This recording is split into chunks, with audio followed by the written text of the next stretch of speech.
Welcome back to Arsenic Culture. You like the guns? Welcome back to Arsenic Culture, where beer don't count, but bad decisions do. I'm Matt. I'm Jason. I'm Kendra. And that was a stupid fucking thing.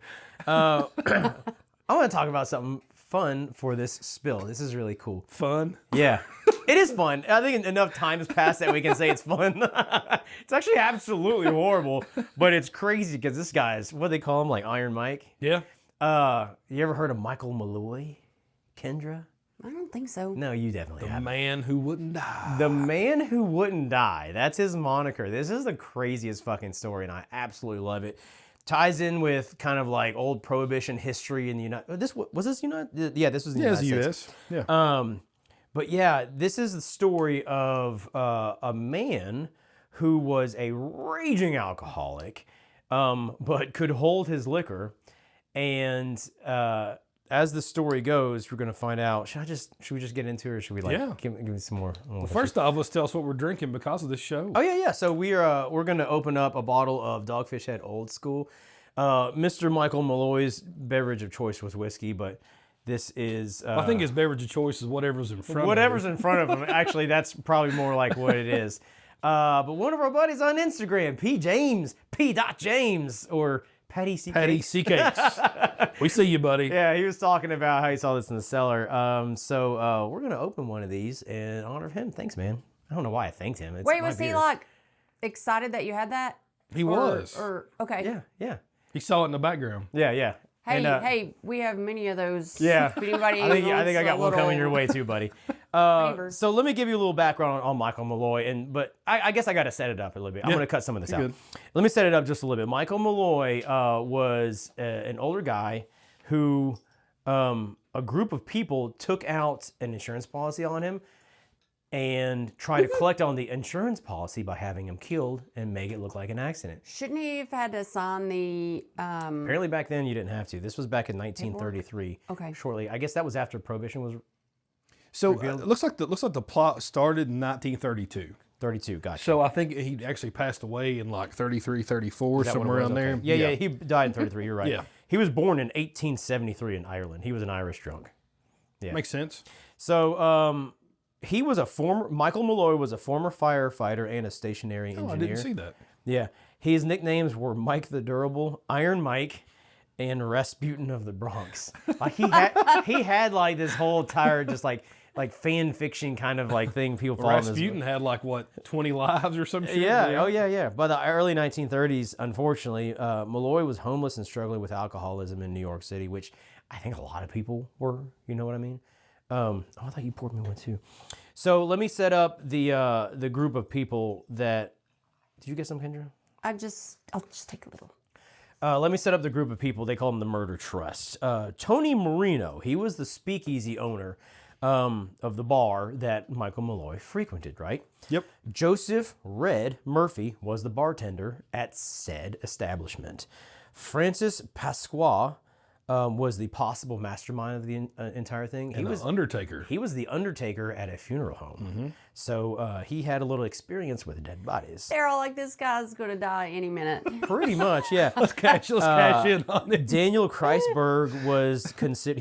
He owned a grocery store. I couldn't even like see that. what his deal was. So he was basically the money man. Okay. Like he had money. He owned a successful grocery store. I think it said grocer. But he funded like whatever they needed in order to like put this guy to bed.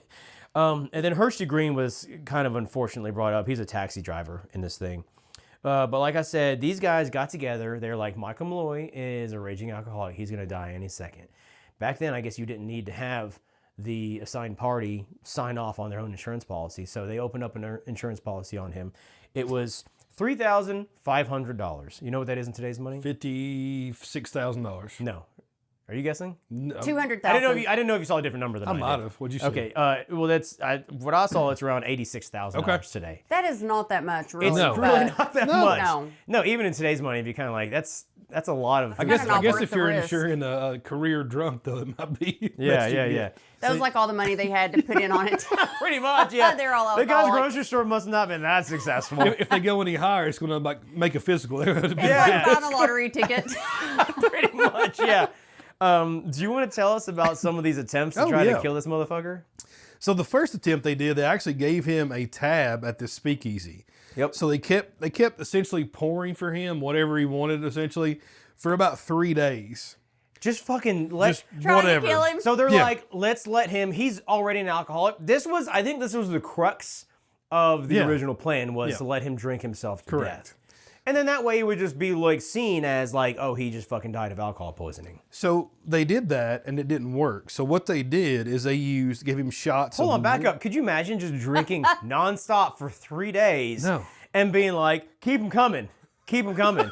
3 fucking days. I'm sure he fell asleep, passed out for a minute, woke back up. They're like, just one more. Let's get him. One more. And they kept giving it to him for free. Like, I wonder how much money he blew through, and the bartender was like, are we going to come out on top on this? You know what I mean? You ever watch Shameless?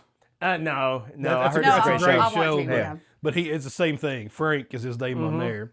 But anyway, so after that, when he didn't die from that, they said, let's give him shots of wood alcohol. So wood alcohol causes blindness and death. Like, it is awful. Was it like moonshine? It's essentially like paint thinner. Like, essentially what it is. Yeah. Okay. So he drank that, and he came back for more. So he kept going, and Tony Marino just wanted to kill him. It's like, let's just kill this dude because we're not going to drink himself to death. I saw that they also tried to lace some of his drinks with different poisons. Oh, I didn't see that part. To try and kill him because it wasn't working. Oh, this poor guy. Yeah. On top of the wood alcohol, What a tank, though. they apparently used antifreeze, He was so drunk he didn't even know he was getting poisoned. turpentine, horse liniment, which is a horse salve. Well, I think what it is, all that's wood alcohol, but you're right. Do you think There's so? Oh, yeah, because there's all kinds of different things. I didn't see that. But horse liniment is a horse salve. Like, this is an that's actual, different, like, yeah. industrial thing. And it's made of menthol, camphor, and alcohol. And I guess they use it on horses. And then also rat poison. But here's what I saw is that, like, something about where he was such a raging alcoholic, like, I guess the nerve receptors that were supposed to bind to these poisons were all blocked because he, like, He was so drunk. what alcohol had done to his system, like, the poison wouldn't bind with the system, so he just passed it all. Like, he just survived through all of this. It's like a fucking cockroach, but in the best way possible. So next plan, after all that, they said, let's soak the oysters in denatured, I think, alcohol. So this is a solvent, like a fuel for camp stoves, like those little, portable fuel things. Yeah, they fed him oysters that were poisoned. So he ate them, and then he washed them down with wood alcohol, and he's still going. God. Dude's not even missing a beat. Ate a shit ton of the oysters, kept drinking wood alcohol. I like the also paint saw that thinner. Did you see the sardine thing? Yeah, I did. That's the next one. Oh, yeah, go ahead. No, go ahead. Go ahead. So they gave him a sandwich that had spoiled sardines in it.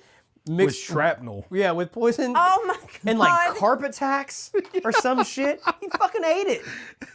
He was just like, hey, free food too? This is amazing. And asked for another one. Sandwich. This dude's a fucking baller. One night, after he had passed out from drinking, they put him outside in the snow, poured water on him to try to freeze him to death. Oh, his head everywhere. Took his shirt off. Yeah, somebody, like a bystander, found him and took him to a homeless shelter. Poor guy. No, somebody saved him. Like, he was freezing to death. Well, actually, it said he walked back. So he walked back to town. Then the next morning he's at the bar, like in there, like sitting at the waiting on him. I think a lot of this stuff is kind of like anecdotal. I think people are just kind of like, this is what happened, whatever. But then it's like, only thing he complained of is, I got a little bit of a chill. Just give me the next drink. fucking hilarious. The next plan's a great one. Go ahead. So the next plan was to actually run him over with a cab. This is where the taxi driver comes in. Yeah. You see how this whole thing is like devolved? This is like a comedy. Like, Yeah. This should be a movie. It should be a movie. So they walked him to the middle of the road, right? He's drunk as hell. So the cab's coming at him. He dodges it. He moves out of the way. Then they try it again. He dodges it again. Third time, the guy's coming at him really fast, hits him, runs him over, backs up over him. And then from there, they thought he's dead, right? They leave him. He's dead. 5 days later, he shows up to the bar, just battered and bandaged, sits down, starts drinking ended again. up, He's like, like, I still have that open Somebody tab. took him to the hospital Still and got they that like fixed tab. him up, and he came back to his open tab and he's like, "You're not gonna believe the story I did last night." And they're just like, "What the fuck is wrong with this guy? He would not die." On February 22nd, 1933, after he became unconscious from drinking again, They took him to Murphy's room. Murphy was who was Murphy? Murphy was the bartender at the bar. That's not good. Yeah. They took him to his room, connected a hose from a gas jet to his mouth. Yeah. Turned it on and just shoved carbon monoxide into him until he died. That's how they killed him. That's how they killed him. They killed him? Yeah, Yeah, finally. he ended up dying in 1933. They murdered him. So a year. They tried to kill him for over a year, and they finally Bless his got heart. him. This He all thought took- they were his friends Yeah. and they were all trying to murder him. Yeah. But see, here's the thing, like, he got so much like free alcohol and like food with carpet tax in it. Like, he was probably like, I was pretty good right now. Yeah, you he know what I probably mean? thought he was living it up. Yeah, yeah. God, love. So then they had a doctor that they knew, so they faked the death certificate. Yeah.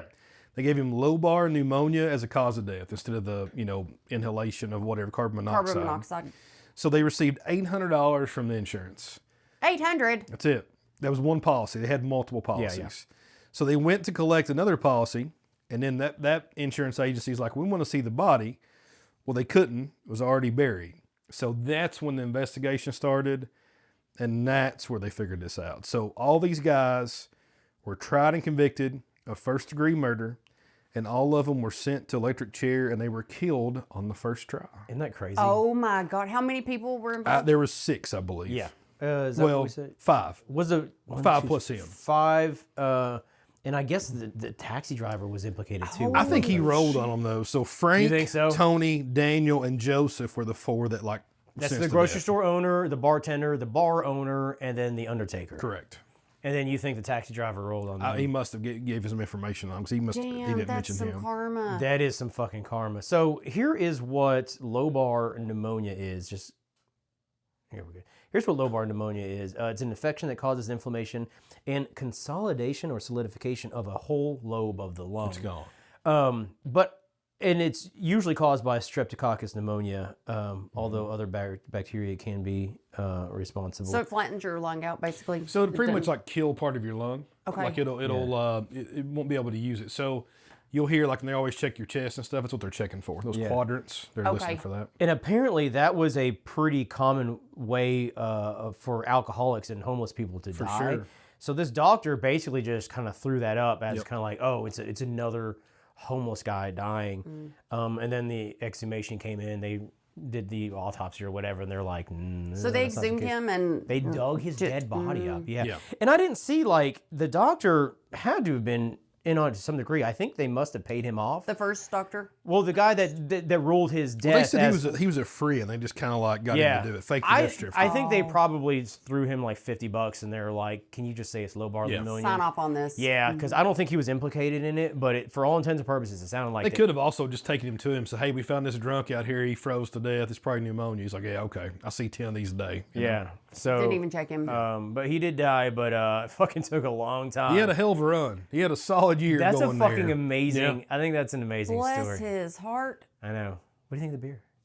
I didn't try it yet. We regaled you with our story. It's definitely old school. It's not as bad as I would have thought it would have been. Oh my god, I love this. This is like and then what year is this one? 2017? 17. So Okay. this is. Why does mine look all chunky and yours looks got the clear? bottom You got the pour. bottom. Oh shit. It's fine. It's okay.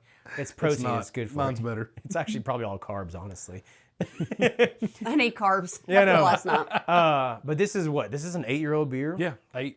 This ages really well. If anybody actually like Cellar's beer, if you can get a hold of Dogfish Head Old School, I think this ages so well. Got a bunch of them. I think a lot of these do actually. Some of the barrel aged stouts, Yeah. some of the 120 mid ale, and then this is a 20th year. I remember me and you were drinking this several years ago. That was a little harsh fresh. It was. We drank that at Old Village Idiot, man. Yeah. We got I hammered on that one. Yeah, we did. Yeah, we on did. one bottle. Yeah. So that's the story of Michael Malloy, We're sticking to it. the man that wouldn't die. Old Aw, Iron Mike, I'm the gonna- original Iron Mike. I'm gonna drink these chunks for Mike. There you go. Thanks for tuning in. If you enjoyed it, then share it. If you didn't, then just keep drinking until you do. For more Arsenic Culture, you can check us out on all the socials. We're at Arsenic Culture, Like and subscribe on YouTube. and we'll see you on the next one.